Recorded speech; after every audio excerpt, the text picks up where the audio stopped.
يا من صليت بكل الأنبياء، يا من في قلبك رحمة للناس، يا من ألفت قلوبا بالإسلام، يا حبيبي يا شافعي يا رسول الله، بأمي وأبي فديتك سيدي، صلاة وسلام عليك يا نبي.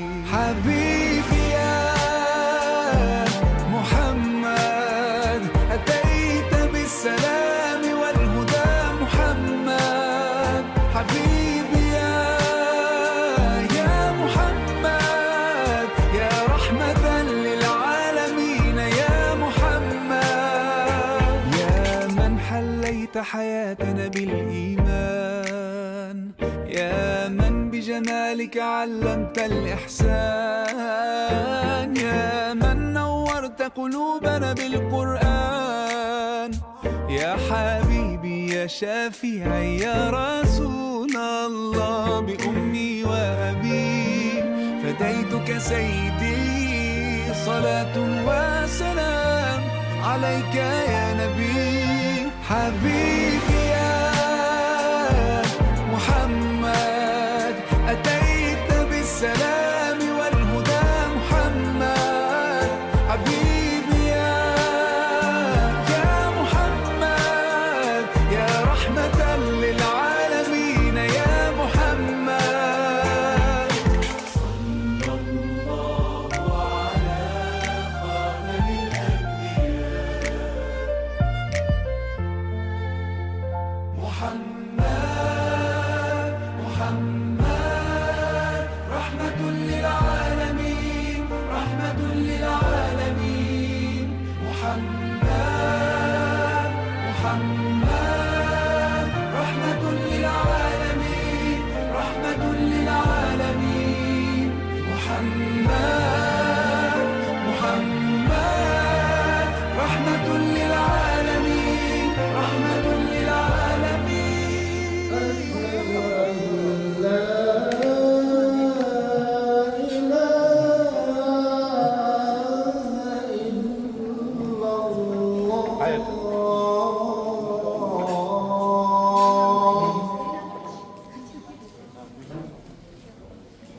أشهد أن محمدًا رسول الله، أشهد أن محمدًا رسول الله.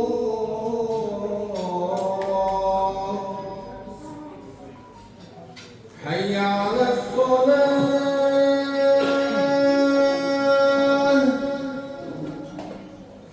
حي على الصلاة،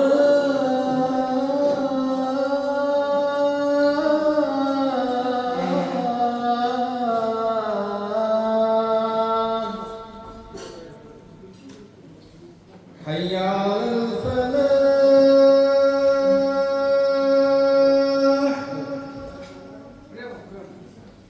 حي على الفلاح.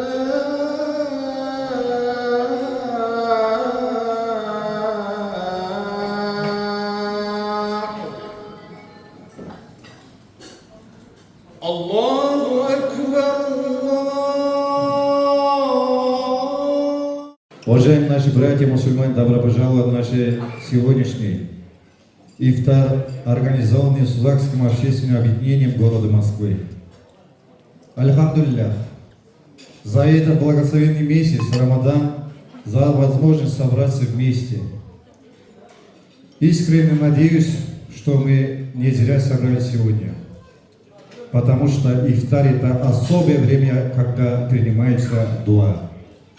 Пусть Всевышний Аллах примет нашу раза, простит наши грехи и укрепит наш иман. Пусть Аллах примет ваши благие дела и даст баракат вашим домам. Урматтуу момун мусулман бир туугандар, бардыгыңыздардын кармаган Рамазан айындагы орозоңуздар кабыл болсун. Буга чейин билип билбей калган катачылык күнөөлөрдү жараткан Аллахым кечирген болсун. Момун мусулман бир туугандар, бардыгыбыздын ыйманыбыз бекем болсун. Талашканыбыз сый болсун. Жараткан Аллахым кийинки Рамазан айларына сак саламат жеткизгенди насип кылсын. Албетте мусулман мусулманга бир тууган дейт. Ооз ачар учурунда бардыгыбыз жакшы ниет кылып, сүйүнбай ажы азан айтып, бардыгыбыз дуа тилектерди кылдык, ушул тилектердин баардыгы кабыл болсун. Пайгамбарыбыз айткан экен, орозо кармаган адам ифтар учурунда кылган дуасы тез кабыл болот деп. Периште жебейт, ичпейт, Алла Таалаңдай буйрган эмес. Орозо кармаган адам ооз ачар учурунда периштеден дагы даражасы бийик болуп кетет экен туугандар. Андыктан Рамазан айында орозо кармаган момун мусулман бир туугандар, албетте жараткан Аллах Тааланын алдында даражабызды, Аллахым даражабызды бийик кылган болсун. Бардыгыңыздардын орозоңуздарды кабыл кылган болсун. Келгисер анда бүгүнкү ифтарлык ооз ачуу аземин алгачкы сөзүн Москва шаарындагы Сузак коомдук бирикмесинин аксакалдар жамаатын жана төрайымдарын чакыра кетейин. Сузак коомунун аксакалдары Аттокуров Райымкул Арзымаматович агабызды, Абдуллаев Түгөлбай ажы Коконович агабызды, Кожомбердиев Нурхамидин акебизди жана ошондой эле Сузак коомунун аксакалдар жамаатын алгачкы сөзгө чакырып кетейин, уруксат этсеңиздер. Жана ошондой эле Сузак коомунун төрагасы Эргешев Мелис мырза, төрайымы Бекматова Бурулхан айына да чакырайын, келиңиздер. Аксакалдар кош келиңиздер. Кармаган орозоңуздар кабыл болсун, кылган дуа тилектер ибадаттар кабыл болсун. Албетте сөздүн башын Кыргызда улууну сыйламай салты бар дейт. Улуулата аксакалдардан баштайлы, келиңиздер агай. Ассаламу алейкум, рахматуллахи ва баракатух. Урматтуу мекендеш туугандар, уважаемые гости, дорогие друзья, на бүгүн Москва мэриясында Сузак коомдук бирикмесинин уюштуруусунда ооз ачыруу ифтарды убактыңыздарды бөлүп, биздин дасторконубуздун даамдап келип отурганыңыздарга баарыңызга терең ыраазычылык. Эми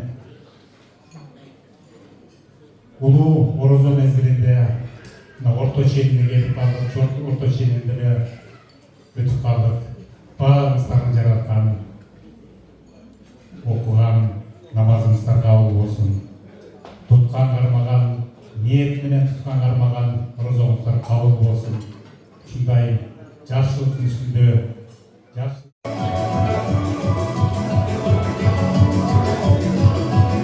Жана ошондой эле Сузак коомунун төрагасы Мелис мырза, келиңиз.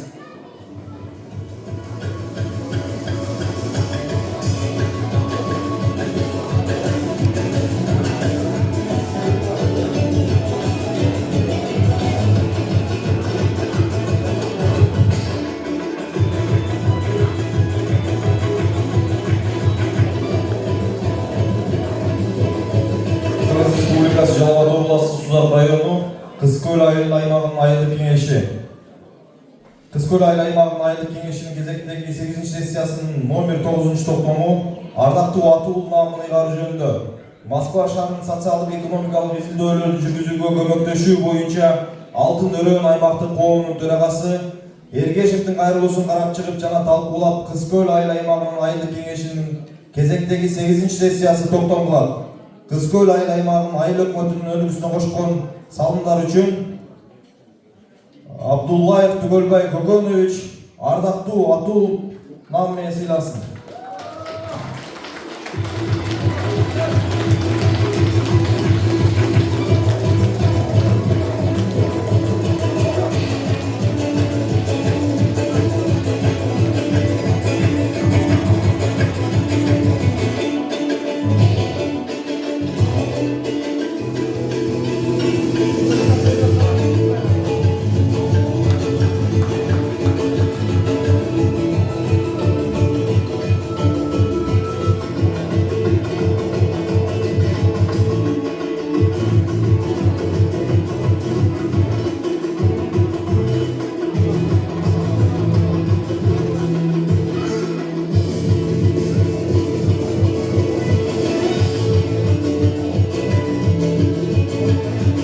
Kolça turalı sıylık kutlu olsun.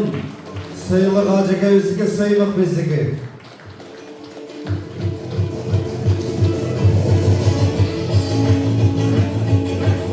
Sürekli çıkmanızlar bir istelik olsun. Elbette Kuday'dan kutlu gününde, Ulu ayında, Ramazan ayında onaki Tügölbay acık evizge özgürce sıylık tapşılıp duran ardaklı Atol namınız kutlu olsun.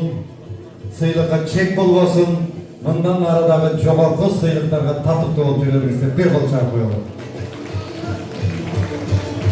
Жана ошондой эле Жалал-Абад облустук дене тарбия жана спорт башкармалыгынан ыраазычылыкка кыргыз спортунун ынтымагын бекемдөөдө, жаштарды спортко тартууда жана кыргыз спортунун өнүгүшүнө кошкон зор салым үчүн Абдуллаев Түгөлбай Көкөнович ыраазычылык билдиребиз.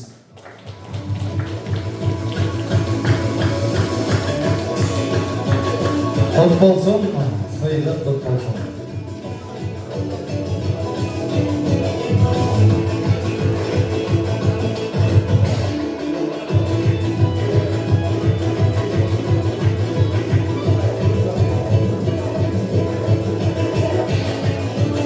Hormatly konaklar gelingizler ele, bu жерде дагы сыйлыктар бар экен, ыраазычылык каттар бар. Иреттеп тапшырып, Канат мырза өзүң окуйсуң?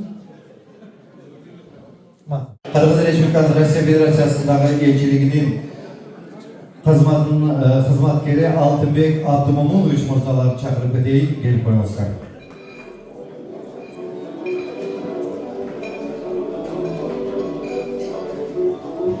Кош келиңиздер, кармаган ордуңуздар кабыл болсун.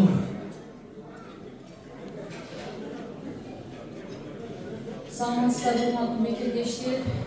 Бардыгыңыздарды Орус айы менен куттуктаймын. Ушул жерде кармаган орузуңузда кылган ибадаттарыңызда бардыгы кабыл болсун. Кайсы жерге жылышым? Ушул Орус айында бардыгыбыздын жүрөгүбүз тазаланып, жүрөктөрүбүз ыйманга, мээримдүүлүккө, сабырдуулукка толсун. Бардыгыңыздарды ушул Орус айында билбей кылган күнөөлөрүбүздү жаратканыбыз кечирсин. Анан эми ушул жерде бардыгыбыз өз мекенибизден алыс жерде жүрүбүз. Ушул бардыгыбызды Кыргызстанга аман-эсен, сак-саламат жерде жаратканыбыз насип этсин. Анан Россияда ушул жерде жаратканыбыз биздин ырыскыбызды ушул жерде тапсын деп белгилеген экен. Ошондуктан Россиянын элине дагы тынччылык, аманчылык каалайбыз. Ар дайым биздин ушул жерде кылган баталарыбыз, тилектерибиз өзүбүзгө карата, жакындарыбызга, элибизге жана ушул мамлекетибизге, өлкөбүзгө карата кылган жакшы тилектерибиз, баталарыбыз бардыгы кабыл болсун.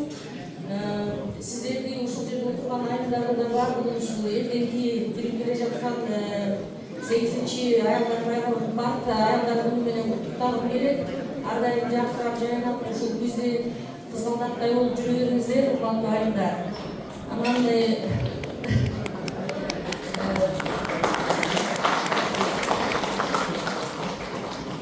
биз өзүмдүн коллегам Алтынбек менен жумуш аркылуу бул жерге келип биринчиден ушул Рамбулат окуучу сыйлап, Мелис мырза сыйлап бизди чакырган чакырууларыңыздарга рахмат. Ушул бул жерде аксакалдарыбыз жана уюштурууду кылган ушул ушунча адамдын башын бириктирип ооз ачып турсаңыздар, ушул кылган ыстандарыңыздар баардыгы кабыл болсун. Анан сиздерге дагы бир өзүбүздүн жумушубуз боюнча келгенден кийин бир аз айтып коелу кыскача. Көп убактыңыздарды албайбыз. Билесиздер, Россия Федерациясында бул жерде жүргөндөн кийин Россия Федерациясынын мыйзамдарын сакташ керек, өкмөт адамдарын сыйлаш керек. Анан бул жерде Россияда 90 күн жүргөнгө болот. Эгерде жөн эле келип кете турган болсоңуздар, ал эми бул жерде андан узакыраак жүрөбүз десеңиздер, анда эмгек келишим түзүш керек. Эмгек келишим түзүп, анан кирип атканда кирүү максатын жумуш деп көрсөтүш керек. Анан андыктан бул жерге келгенде ошол 90 күндүн ичинде ошол өздөрүңүздүн убактылуу Россияда болуу жөнүндө мөөнөттөрүңүздү узартып алышыңыз керек. Ал үчүн ошол жанагы жөнөкөй тил менен айтканда миграциялык картанын аркасынан мөөр бастырыш керек. Мөөр бастырыш үчүн эмне керек? Печатыңыздарды аласыздар, ошол жашаган жериңиздеги Россия Федерациясынын ички иштер министрлигинин миграция суроолору боюнча бөлүмдөргө барасыздар жана ошондо эмгек келишимиңизди же жарандык укуктук келишимиңизди көрсөтүп туруп печатты аркасынан бастырып алсаңыздар болот. Анан эгерде кандайдыр суроолор болсо, көйгөйлөр болгон болсо, ушул миграциялык картанын аркасынан печать бастыруу боюнча бизге өтүнүчкө келсеңиздер болот. Биздин дарегибиз Малая Полянка 7, строение 5. Калган сөздү мен Алтынбек мырза улап койсун. Assalamu alaikum, hurmattуу мекендештер, hurmattуу жерлештер, бүгүнкү кеченин коноктору.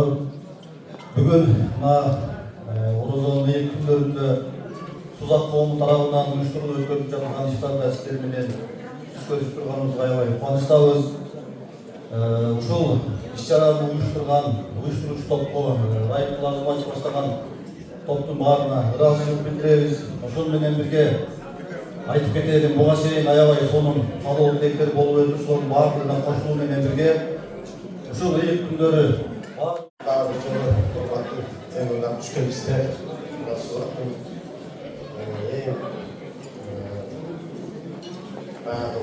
аймактары башыбызды бириктирип, элден бата алып, ушул Ороз айында биз жакшы бирге кызмат кылып турабыз. Ушул жигиттерибизге жараткан Аллахым ушул жакшы күндөрдү насип кылсын, Аллага шүгүрлөр болсун, жараткан Аллахым баарыбызга ден соолук болсун. Ушул жерде отургандар баарыбыз ден соолуктуу бололу, үй бүлө менен, бала чака менен аман бололу, жакшылыктарыбыз көп болсун. Аллахым ушул баарыбыздын ушул жердеги салым кошкон балдарыбызга үй бүлөсү менен, бала чакасы менен тапкан туткандарына береке берсин, жакшылыктарыбыз көп болуп, ушул элге кызмат кылган ар дайым бактылуу жигиттерден болгула. Айтылып аткан күнү дуа Аллахым кабыл кылсын. Раббана атина фид дунья хасана ва фил ахирати хасана ва қина азабаннар. Rahmatika amin. Allohumма.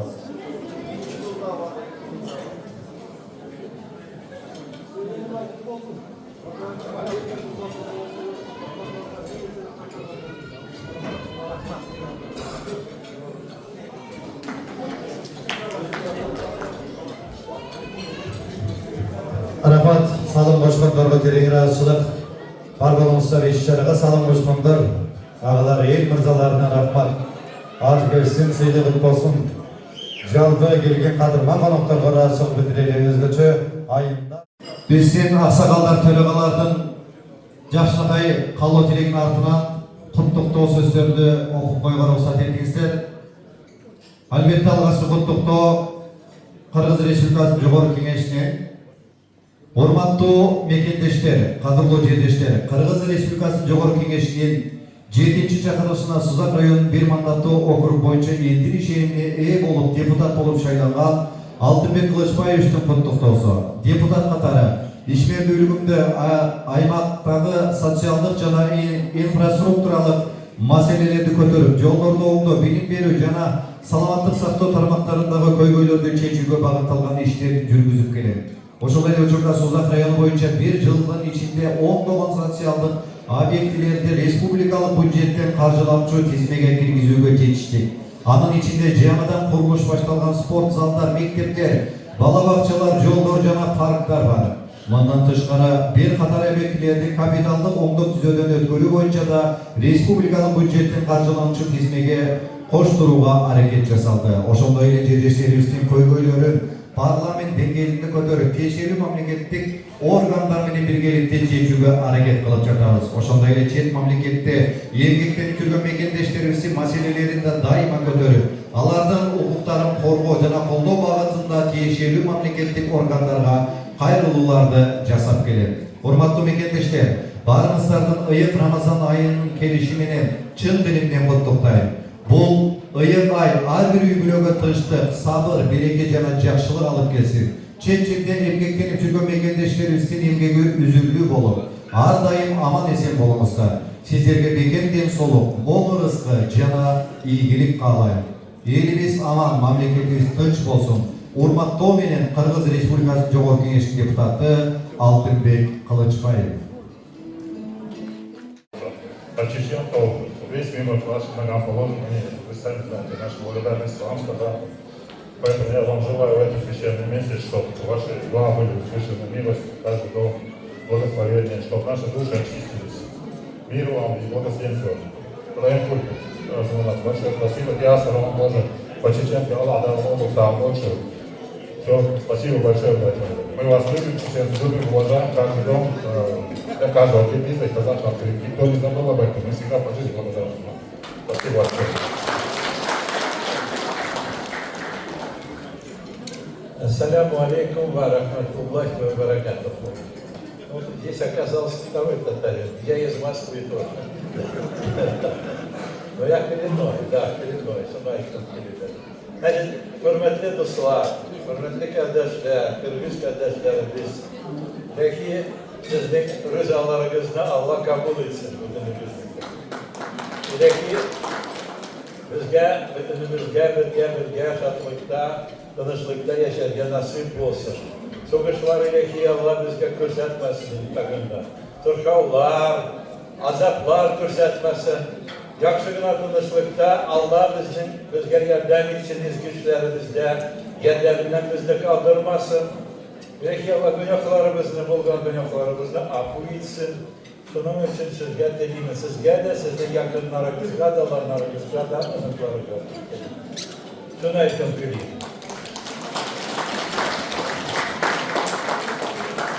Bakın da şimdi biz bir akşamında oturup duramız.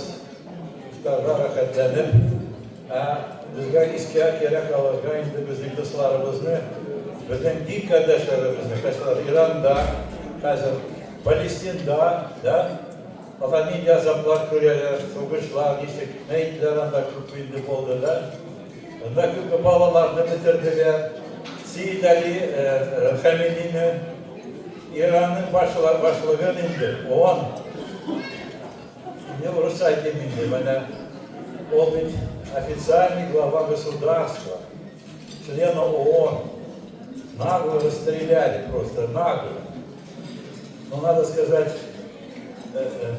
Сеид Али, он ведь настоящий шахид, потому что в свое время Али Jamanadan ürpüngüp can-jagına dap bolup, sıfatulgan bolsa da sıylaşpasa jat bolup, kana jer beti kömürüp, karı ketip jaz bolup, kaldayıp tursa karаны kamkaptan nakılmaz bolup, üngüp töböydü tursa da gözünün özü kas bolup, ayılgan üygü batpasan andaydın boyu bas bolup, kıldırıp gözü tursa da o kız süydü kılmız bala, degene kıyamın dilemaz bolup.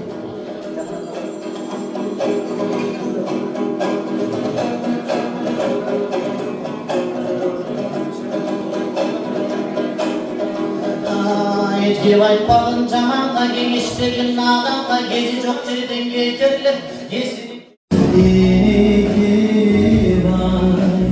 ömür yaşın neceri katilleri arış olma uzaksın.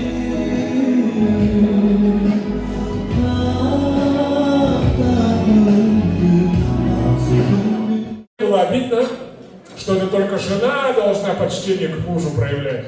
Я хотел бы привести обратный пример. Когда пророк Мухаммад, мир ему благословение, увидел прибывающий караван, и на верблюдах сидели женщины, уставшие, покрытые пылью после дальнего пути, пророк Мухаммад, мир ему благословение, спросил, кто это? И ему отвечает мужчина из каравана: это наши женщины. Он говорит: нет, поистине это хрустальные шкатулки, так относитесь к ним бережно. И вот видите, отношение мужчины в исламе к своей супруге, к своим домочадцам, к своим дочерям, сестрам и так далее, и так далее. Вот этот высокий уровень почтения друг к другу внутри семьи, я искренне желаю, чтобы наши кыргызские братья и сестры в своих семьях практиковали, и ваши семьи являлись бы примером для всех соседей, для всех соседних народов.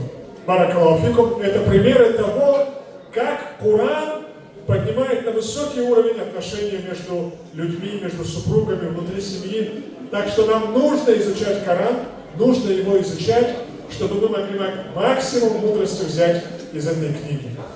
Это вторая часть моего выступления. И третья, дорогие братья и сестры, наверняка уже Сулейбек Ака рассказал вам и напомнил, что впереди величайшая ночь. В исламе есть величайшая ночь, которая называется Ляйлятуль Кадр, ночь величия, ночь предопределения, в которую был ниспослан Коран. Почему она стала великой? Потому что в эту ночь начал ниспосылаться Коран. Почему месяц Рамадан стал великим? Потому что в нем ниспосылался Коран. Почему пророк Мухаммад, мир ему благословение, стал великим? Потому что ему ниспосылался Коран. Почему ангел Джибриль стал великим? Потому что через него ниспосылался Коран. Все, кто прикасается к Корану, становятся великим. И поэтому каждый из нас должен потратить свою жизнь на то, чтобы в свое сердце поместить как можно больше из Корана. И для того, чтобы вы поняли, почему я так много говорю о Коране, скажите мне, пожалуйста, прямо вопрос каждому из вас. Кому был ниспослан Коран? Кому? Пророку Мухаммаду, мир ему благословение. Это через него был ниспослан Коран. Но кому он был ниспослан? Кому? Не слышу. Людям, человеку уже близко. Коран был ниспослан лично тебе. Каждому человеку для его сердца Коран был ниспослан, чтобы каждый человек читал это послание от Господа и руководствовался им в жизни. И в Ляйлятуль Кадр, когда эта ночь наступит, мы не спим. Не в новогоднюю ночь мы не ложимся спать. Нет. В Ляйлятуль Кадр мы не ложимся спать. Это наша великая ночь. Когда мы благодарим Господа за ниспослание Корана, за милость, мы обращаемся к Нему с мольбами. Запомните, пожалуйста, эту ночь мусульмане ждут целый год, чтобы всю ночь не спать и просить у Господа о милости. И я желаю, чтобы Всевышний вам в эту ночь ответил на все ваши мольбы, исполнил все ваши сокровенные желания и приблизил вас к пониманию Корана и возвысил вас в этом мире и в мире вечном. Баракаллаху фикум, рахмат. Аллах разы болсун, Аллах кабул этсин. Искренне вас благодарю. Всех вам благ. Спасибо большое.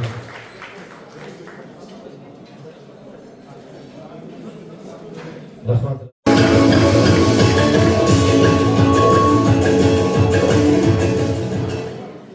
Бейиш эленин таманы астында дейді. Апаларымыз бар болсын, аял заты бар болсын. Мырзалар, аққу жоқ жерде көргөрксіз, аял жоқ жерде ергөрксіз дейді. Егерде аял зат болбағанда, біз еркектер көргілікті көрмекпіз дейді. Келгі сырында айымдардың ертеңгі майрамын отырылай алдыңыздарға мен Москва жергесіндегі талапты инебіз. Жомарт мырзаны чакыра кетейин. Жомарт мырза келе коюң. Колунда турат комузу бийик болсун добушу деп Жомартка бир катуу кол чабуулар болсун. Кино актер, режиссер, ырчы, тамада деген койчу көп кырды талант.